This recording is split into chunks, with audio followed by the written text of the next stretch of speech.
It's another dreary Tuesday evening at Sandy's, the cosy little diner I love on the west side of Marylebone. The rain outside is relentless, pounding the pavement and creating a rhythmic symphony that echoes through the dimly lit interior.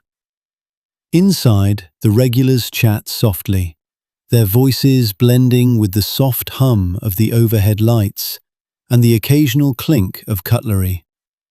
I squeeze into my usual spot in the corner booth, spilling over the edges of the worn leather bench. I know what people think of me, just the fat guy at Sandy's. I wear a faded t-shirt that strains against my round belly, and jeans that have seen better days. My thinning hair is a mess of unruly curls, my beard untrimmed, and my eyes, hidden behind thick glasses, seem perpetually downcast. You don't know me. I'm just background. My name is George, and I am invisible because people don't want to see me. They walk by and stare straight through me. My life is very simple, and I like it that way. I have my routines and hardly ever stray. Every evening, I come in at the same time and order the same thing: a large pizza with extra toppings and a glass of whatever wine the waitress recommends. I sit there for hours, lost in thought or tinkering with my laptop, oblivious to the world around me. No one pays me any attention except Lily. She's a sweet young waitress with a kind heart and a bright smile, who always makes sure to wait on me. I can't help but feel grateful for her. She seems to understand my loneliness and isolation, and something about her cheerful demeanor makes my evenings a little less dreary. I don't have many friends, if any, and I hate spending my evenings alone. "Hello, George," Lily beams as she sidles over. "What can I get for you today?" I look up from my laptop, my face brightening at the sight of her. "Hi, Lily. I'm not sure. What do you suggest?" This has become our routine. I like deferring to her suggestions. It gives me a sense of connection, however small. She glances at the menu, even though she already knows what she'd recommend. "How about trying the Mediterranean pizza tonight? It's got olives, feta cheese, and lots of fresh veggies. And maybe a glass of the house red to go with it."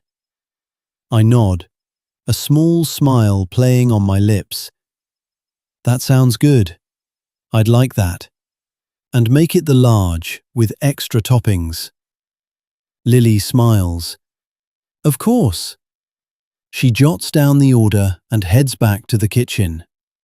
As she does, I can't help but feel a pang of sadness. She's a mystery, a puzzle I can't quite piece together. I can tell she's more than she appears, but aren't we all? Lily always has her spiral notebook with her, and sometimes I catch glimpses of music and lyrics on the pages. When Sandy's is empty and I'm hanging around late, I hear her soft melodies back by the kitchen, wistful and clear. She's a singer at heart, but there's a heaviness about her, a sense of burden that I can't quite understand. I watch her go, feeling a strange mix of gratitude and guilt. I appreciate her kindness, but I also know I'm a bother. I come late, order the most complicated pizzas, sit there too long, and tip poorly. Yet Lily never seems to mind. She treats me with the same respect as any other customer, if not more. As I wait for my pie, my thoughts drift to days past. I think about Hugo whom I met on the first day of university. I remember being suspicious of him at first. He was black, incredibly handsome, charismatic, and a natural charmer. The opposite of my awkward, introverted self. But somehow, we balanced each other out. He needed grounding, and I needed someone to pull me out of my shell. We roomed together and quickly became inseparable. He introduced me to all sorts of music, all the female pop singers, and I dreamed of someday meeting one of them. He dated so many girls I couldn't keep track. They never seemed to mind. He was the quintessential gentleman, one of a kind. I often tagged along as a third wheel, laughing at their jokes and trying strange new foods, sushi, grabbing an Indian, even Mexican. I was always one step behind, always the social burden. But Hugo never treated me that way. After university, we both landed jobs at the tech center for the big bank in Canary Wharf, along with a bevy of other best-of-class developers. Corporate thought they could get a leg up on the competition by having a herd of hackers pulling them into the internet age. In the square mile, however, the bosses were too conservative to experiment with their customer base. Despite this, we endured the boredom and carried on. The money was good, and banker hours left us plenty of free time. Hugo got an expansive third-floor flat in the Redstones at Chiltern Court, above Baker Street, moving way up in the world, and always looking for a real-life version of his pop idol. We stayed tight, best mates. After work, we'd take the tube to one of our favourites, like Carpenter Arms or Duke of one or another, and lift a pint or two. As often as Hugo could make me, we'd jog around Hyde Park. In our spare time away from work, we set up a self-funded startup. We designed, coded, built, and tested our pride and joy. A true software privacy miracle. It was a dream we'd conceived at uni and held close to our chests. No one had a hint about it. As the months flew by, I kept gaining weight. I loved my simple life of work, food, ale, and coding. Hugo never pressed me to try to date. He knew I liked women, but they never gave me a second glance, and I never tried to approach them. I was content with my routine, even as I grew bigger and lonelier. Hugo was determined to slim me down, pushing me to be better and try harder. On weekends, he made us walk to Marble Arch and jog the horse track around the park. Jogging with me in Hyde Park. Me? Who could imagine that? But Hugo was the best, constantly bouncing ideas off me with each groaning stride to distract me from the exercise. He knew the intellectual battle was worth every bit of pain. I believe we built our best code while out sweating on the circuit. But did it matter? Then the big day arrived. The paycheck every startup dreams about. We sold our privacy solution to the Goliath, the one everyone uses and hates. Then we flipped the bird at our own stodgy, unimaginative employer and walked out the door with our heads held high. Hugo and I created technology that benefited everyone in a small but essential way. Of course, our tech is invisible, just like me. It lurks in the background like a white knight, embedded in every device people use, keeping them safe. A couple of weeks later, after closing the deal, signing, and getting our first unfathomably huge check, We stepped out to burn off the stacked-up adrenaline. As was tradition, we headed to Hyde Park, with pop love songs blasting in our earbuds. We're both hopeless romantics. But then, in the middle of our run, Hugo had a heart attack and died. It changed everything. Instead of losing weight, I went overboard. I couldn't control myself. I became morbidly obese. My clothes no longer fit, and simple tasks became struggles. No one who sees me now understands the pain or the futility I feel. Hugo had been the model of good living and a healthy lifestyle, and he was my anchor. Yet it killed him in his prime. Why is it that the good seem to die young? Without Hugo, I would never have had the courage to develop our product, much less peddle it to the big guys.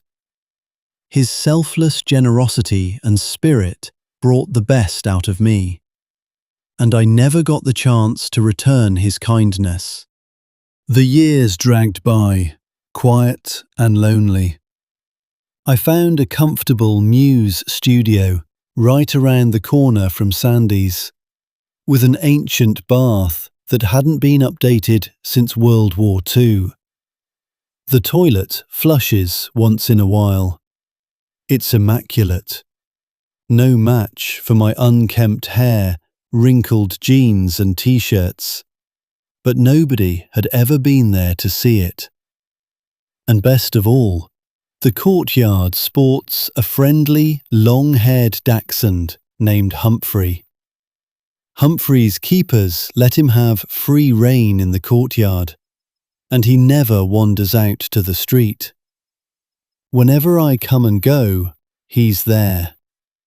And if I stop for a moment, Humphrey comes over and sits right next to me and places one big paw on my foot to say hello. If I stay long enough to sit on the bench, Humphrey will hop up beside me and lay his head on my thigh. Just his presence relieves stress. His big brown eyes see all and judge nothing. Humphrey is on the stouter side of well-fed, just like me. But he's very comfortable in his skin and adds a delightful stability to the Muse. The Muse was nicely renoed decades before I bought in. Mine isn't large, just a little more than a room with a bath. Not much furniture, but gadgets are everywhere, and posters adorn the walls. I'm such a fanboy. I've watched every concert and video ever recorded by my favourite pop female, especially after she got her label back.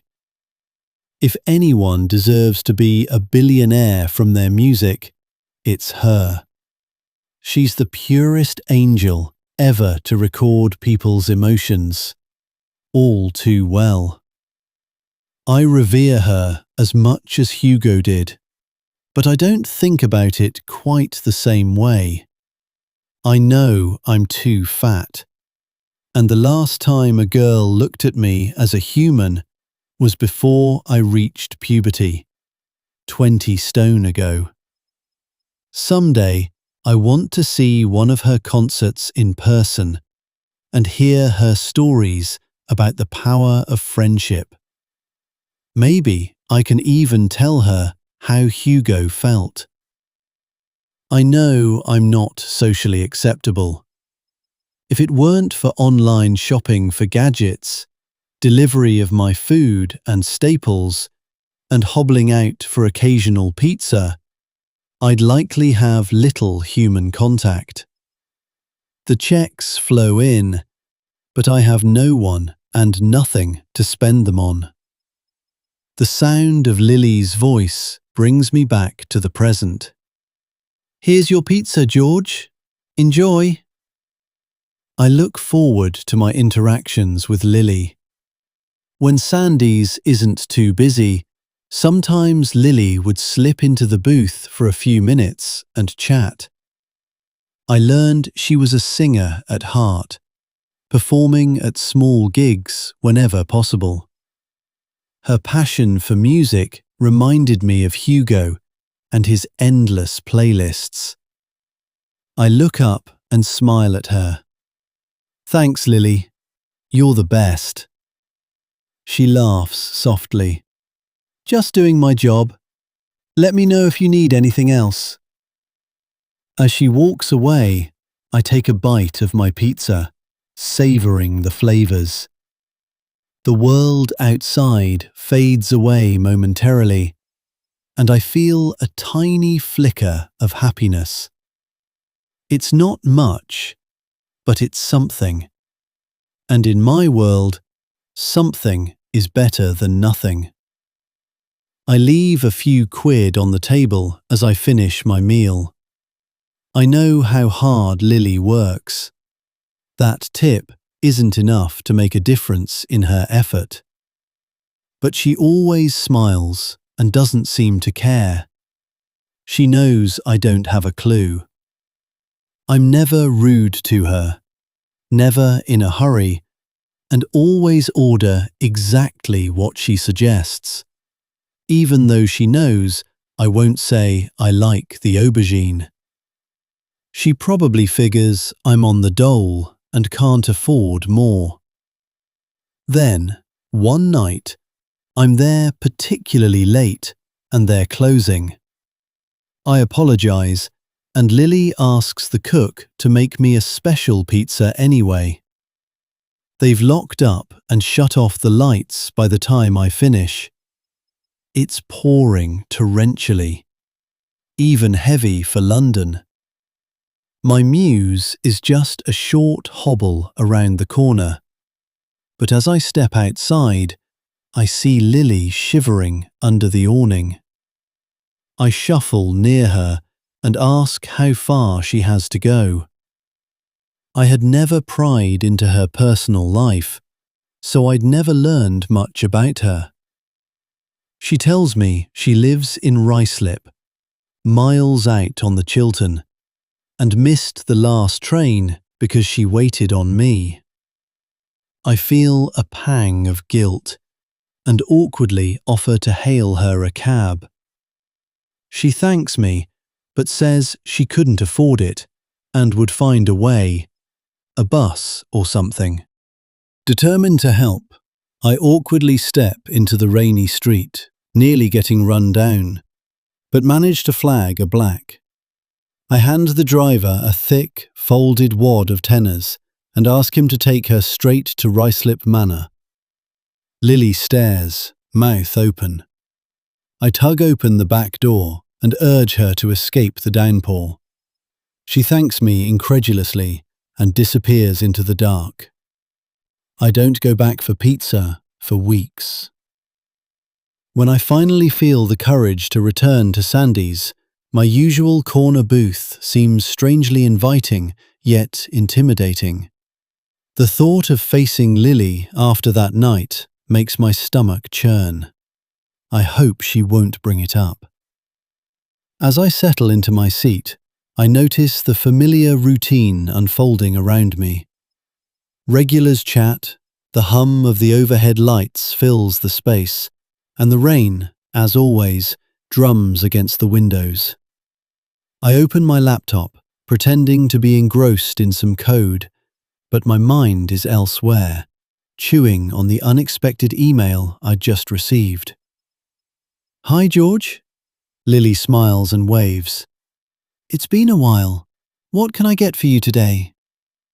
I look up, my heart racing slightly. "Hi, Lily. I'll have whatever you suggest." She recommends the pepperoni pizza and a glass of Shiraz. I nod, grateful for her consistency. As she walks away, I can hear her humming a new tune. I can't help but feel a bit more guilt. She had always been kind to me. I have taken advantage of that kindness. It was time to do something. I decide to help her if I can.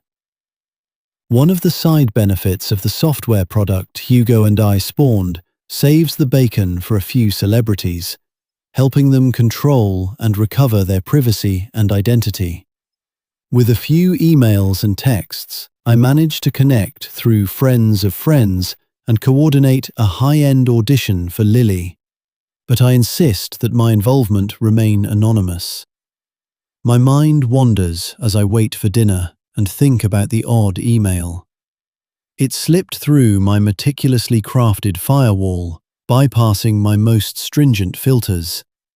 At first, I dismissed it as spam, but something about it feels different. The email is from my half-sister, the one I never knew existed. Chelsea. The same name as my mother, several years younger than me. Chelsea reports that our mutual father has died. It should mean nothing to me. He was an unknown figure, a ghost from my mother's stories. But the fact that Chelsea found me and made contact stirs something profound inside. Her email left me shaking. Before your mother died, she sent a letter to my dad mentioning you. I found her unopened letter in his stuff. I read it. I figured out the things he didn't know. My mother only knew that he never responded. She never had a bad word or regret for raising me alone. She never knew he had gotten married and had a daughter, and that woman died giving birth. I always thought of myself as an only child. My mother never told me his name or exactly where he was from. She only said he was an American. I could never have imagined I had a half-sister in America. Yet it seems a cruel irony that my father's American daughter would have such an iconic British name. And now, years later, my half-sister had tracked me down. She wants to meet, to come to London and see her half-brother. And, as it is with the best of technology today, she sends me the email in real time while airborne, en route to Heathrow. I am frozen, unable to react. I have spent so long in isolation, building walls around my life. The thought of meeting her terrifies me. Life in the days of the internet tends to be time compressed. The next morning, Chelsea rings the bell at my Muse. How had she found me? My tracks are completely covered. I am no one. I'd used my own software product to make myself disappear. But I know it's her before I even open the door. Who else would it be? No one but the landlord had ever been to visit my flat. When I buzz her in, I am shocked. I see a strange reflection. A skinny, female version of myself standing there. And she has no idea who or what I am. Not what she has expected. When she walks in, I expect disappointment in her eyes. She looks at my flabby, dishevelled self, but makes no sign. She glances around my flat, bemused by the gadgets scattered everywhere. We stare at each other endlessly, neither knowing what to say. Finally, she breaks the silence. So, where do we start? I have something to show you. Her question hangs in the air, echoing in the small space. I have no answer. I don't know where to begin, or how to connect with someone who is both a stranger and a family member. My mind races with thoughts of my mother, my friend, and all the missed opportunities in my life. Do you want something to drink? I ask, awkwardly gesturing towards the kitchen. She shakes her head. No thanks. I'm just trying to wrap my head around all of this. I nod, understanding all too well. Chelsea plops down on the settee and puts her feet up. Typical American, making themselves right at home. She pats the cushion beside her. George, you hide well, but it's kind of what I do for fun, writing bots to track down bits of information and tie them together to build a model. The non sequitur catches me entirely off guard. You what? Coding. Caltech. Just graduated. Haven't found anywhere I want to work yet. Maybe I should stay here, huh? I gulp reflexively. Just kidding. It's way too cold and grey here. I can only stand to be away from sunny Cal for a couple of days, or I'll turn into a mushroom.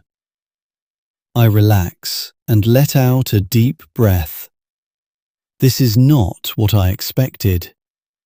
We spent the next few hours talking awkwardly, but gradually finding common ground.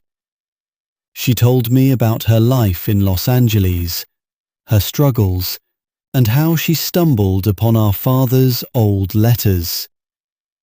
She showed me my mother's letter, and I held back tears as I read it.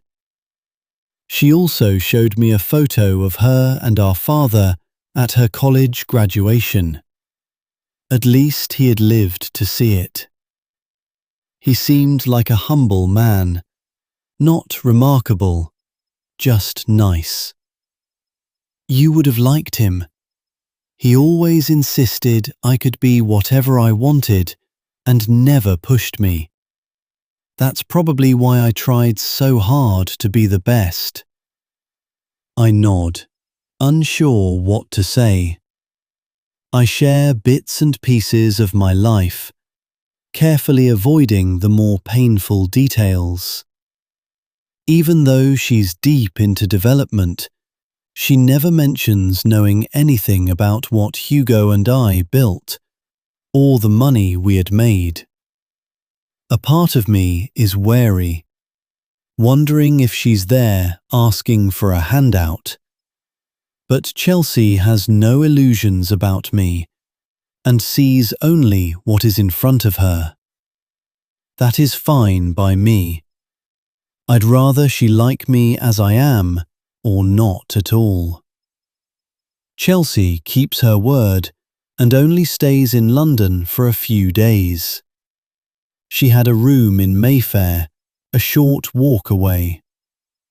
We meet for the obligatory fish and chips and pint on her last night. I don't have much. Dad covered my tuition and expenses with his savings, and there wasn't really anything left. But if you need something, I'd be happy to help.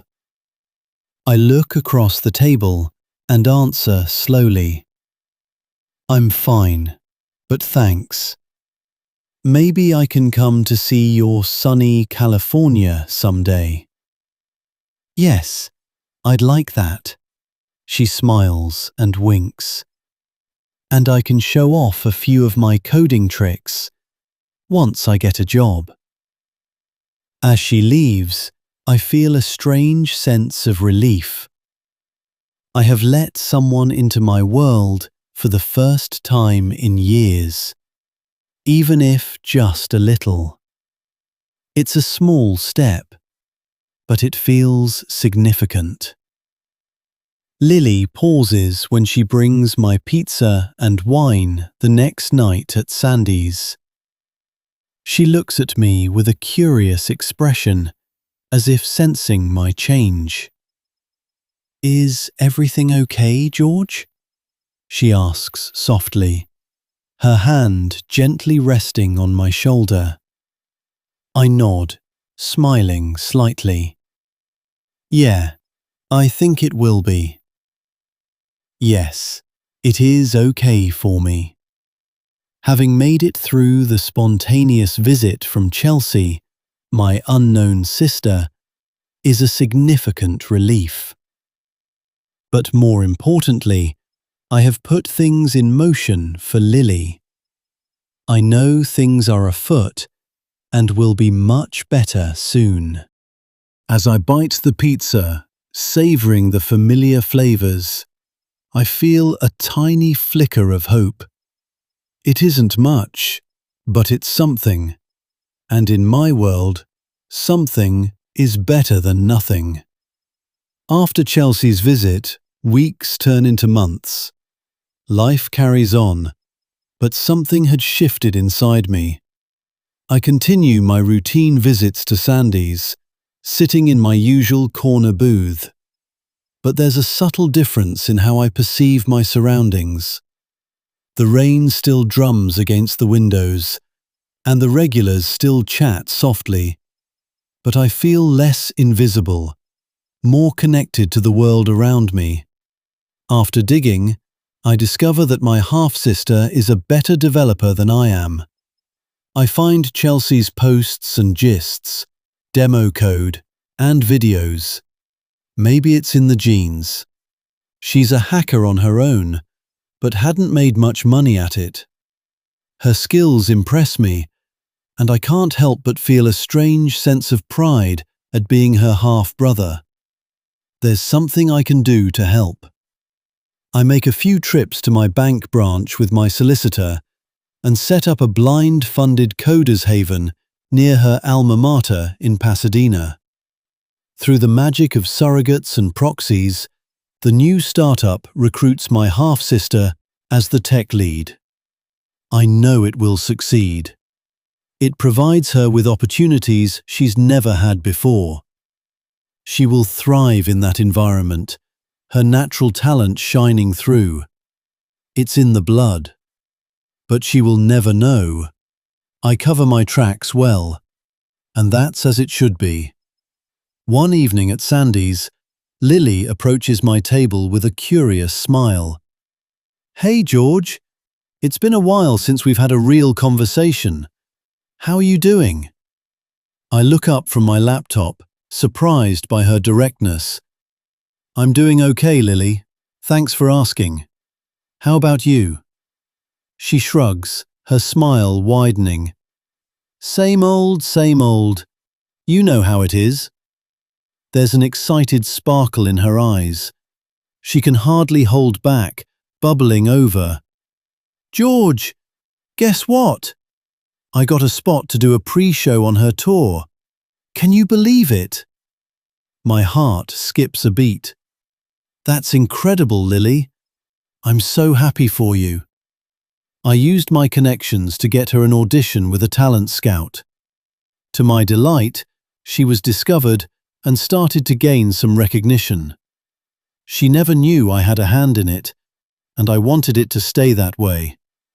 But even as she rose to fame, she returned to Sandy's, always greeting me with the same warmth and kindness.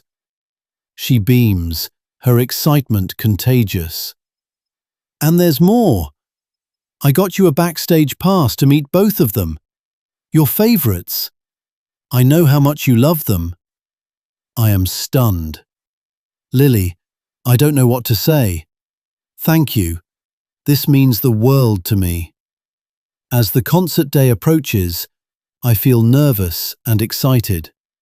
Meeting my idols, the very women who have been the soundtrack to my life, is a dream I never thought possible. The night of the concert is a blur of emotions. Standing backstage, I feel out of place, a large, awkward man amidst a sea of glamorous people. But when my dream ladies walk in, all my insecurities melt away. They are kind, genuine, and surprisingly down to earth. We talk about music, technology, the importance of true friendship, growing pains, and teen angst. I even share a bit about my late friend Hugo and how he idolized both of them. As I leave the concert that night, I feel a sense of fulfillment I haven't felt in years. Despite my isolation, I realize I have touched the lives of those around me in small but meaningful ways. Back at Sandy's, I continue my routine visits with a newfound sense of purpose. I even buy the pizza place, ensuring that Lily always had a place to return to, no matter where her career took her. Life is still far from perfect, but it is better. And in my world, better is more than enough. The end. This has been Pizza Not For Takeout, written by David Neyland, narrated by John of the North, an ElevenLabs V3 AI-generated voice. Copyright 2013 and 2024, David Neyland. All rights reserved. Production copyright 2026, David Neyland. All rights reserved. One more thing. Oh, and by the way, if you like crossover stories, look for George in the sci-fi short story Echoes of Birthdays, written by David Neyland.